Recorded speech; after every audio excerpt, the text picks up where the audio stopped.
What's for breakfast this morning? It's a freaking chicken omelette. Come, make one with me.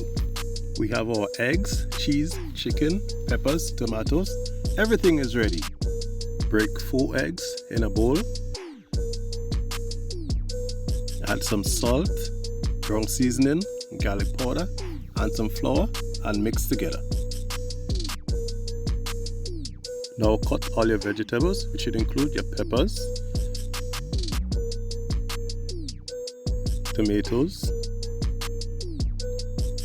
your onions, and your lettuce.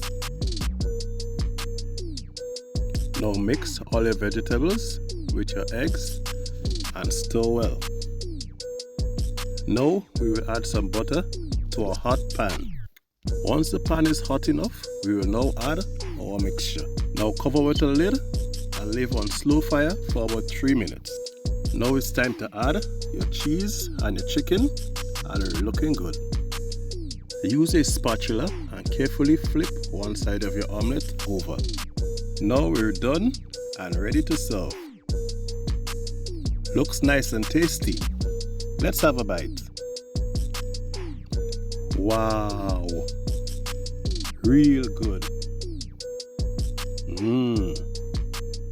Nice.